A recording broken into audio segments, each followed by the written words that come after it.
दोस्तों नमस्कार, मैं राम आश्रयपाल ग्रेटर नोएडा से।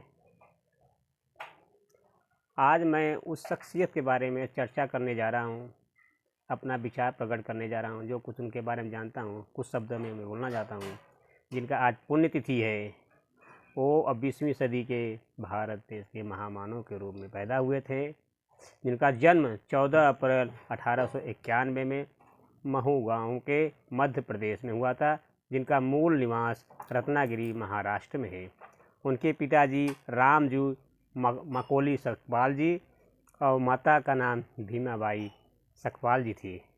उनकी पत्नी का नाम रमाबाई जी थी। अब तो आप समझ ही गए मैं किसके बारे में चर्चा कर रहा हूँ।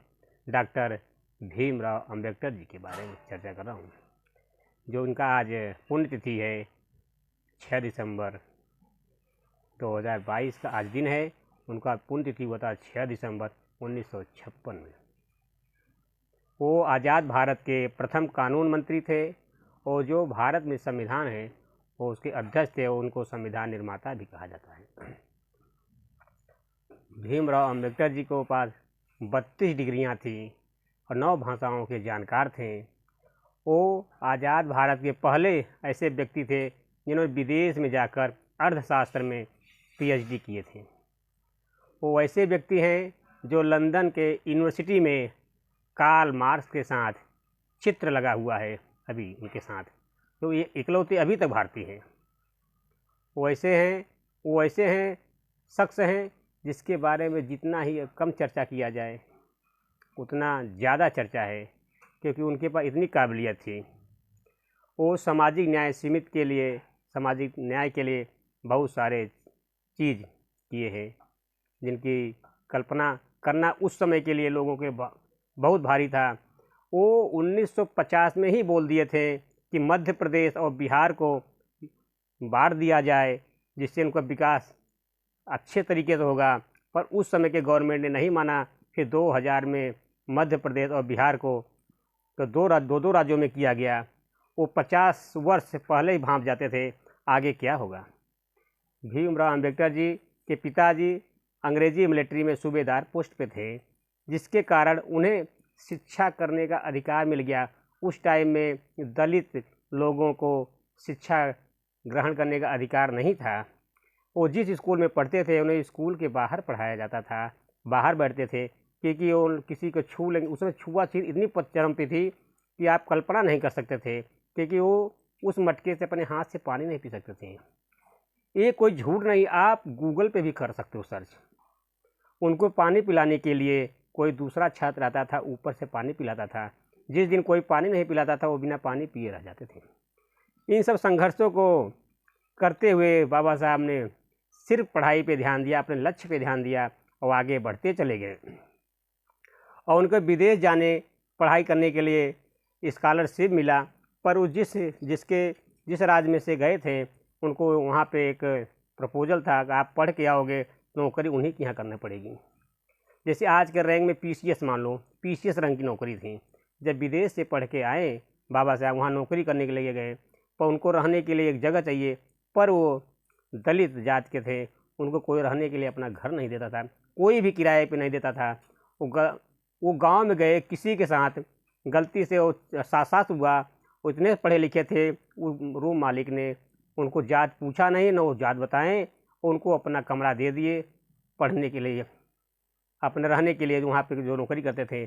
जब बाद में पता चला ये दलित जात के हैं, तो कुछ लोगों ने तीर भाले गड़ासे बल्लम डंडे लेके आगे हत्या करने के लिए, पर कुछ सहयोगियों के मदद से वहाँ से भाग निकले। वो प्रथम बार हुआ जो उनको हत्या करने की साजिश की गई, पर वो सफल नहीं हुए, पर बाबा साहब बच निकले।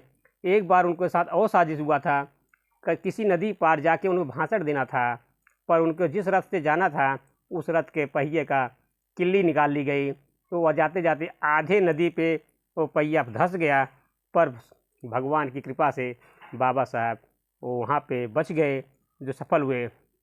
बाबा साहब अम्बेडकर अपने जीवन काल में सामाजिक न्याय लड़ाई के लिए बहुत ही प्रयास किए, जिनका संविधान में एक आरक्षण किया गया कि OBC को, SC को, ST को, महिलाओं को उस समय जब भारत आज़ाद हुआ था तो संसद में सबसे ज़्यादा पढ़े लिखे थे, जिनके पास 32 डिग्रियाँ थीं, 9 भाषाओं के जानकार थे। वो हमेशा अपने हाथ में किताब रखे रहते थे, अपना 1 मिनट भी समय जाया नहीं करते थे। वो किताबों से भरे रखते थे हमेशा उनके लाइब्रेरी में। उनको मृत्यु के दौरान में उनके लाइब्रेरी में चेक किया गया तो 32,000 बुक निकली। वो इतने पढ़ने में मखलूब थे।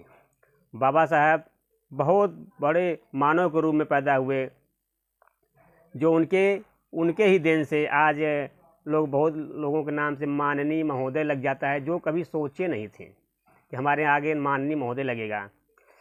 चाहे आप बीडीसी ले लो, चाहे ग्राम पंचायत प्रधानी का चुनाव ले लो, चाहे नगर निगम का चुनाव ले लो, चाहे जिला परिषद का चुनाव ले लो, चाहे विधायक का चुनाव ले लो, चाहे सांसद का चुनाव ले लो, राज्यसभा का चुनाव ले लो, किसी भी चुनाव में वो इतना आरक्षण तरीके से व्यवधान किए कि कोई भी आम आदमी भी चुनाव लड़ सकता था। महिलाओं के लिए भी आरक्षण किए गए, नहीं तो ये प्रावधान हुआ ही नहीं था। पर बाबा साहब ने ऐसा प्रावधान किए कि सभी वर्गों के लोग आके वो महापंचायत में बैठे, चर्चा करें, निस्तारण करें। वो इतने दूरदर्शी थे, वो पहले ही समझ गए थे कि बिहार प्रदेश और मध्य प्रदेश को मतलब 1950 में ही समझ गए थे कि इनको 2 राज्यों में बांट दिया जाए, इनके विकास हो जाएगा। पर उस समय उनका कोई बात नहीं माना। पर 2000 सन में तत्कालीन सरकार ने उनको 2 राज्यों में बांटा। इतनी दूरदर्शी सोच के बाबा साहब थे। बाबा साहब के साथ दुर्भाग्य ये है कि वो 2 बार चुनाव लड़े, पर वो असफल रहे, चुनाव जीत नहीं सके। पर उनके मृत्यु के दौरान 32 साल बाद उन्हें भारत रत्न दिया गया। हमारी भारतीय सरकार उनके साथ इतनी भेदभाव की, क्योंकि इनके इतनी जीवन काल में इतना संघर्ष किए, उनको तत्कालीन जीवन काल में ही भारत रत्न देना चाहिए। पर मरने के 32 साल बाद उनको भारत रत्न दिया गया। पर कोई बात नहीं, बाबा साहब अम्बेडकर ने जो भी सामाजिक ताना बाना किए हैं, उनका मुख्य उद्देश्य था समानता, शिक्षा का अधिकार और तर्क करो। उनको वो कार्ल मार्क्स के श्रेणी में गिने जाते हैं, इसलिए उनके बारे में जितना बोलो उतना ही कम है।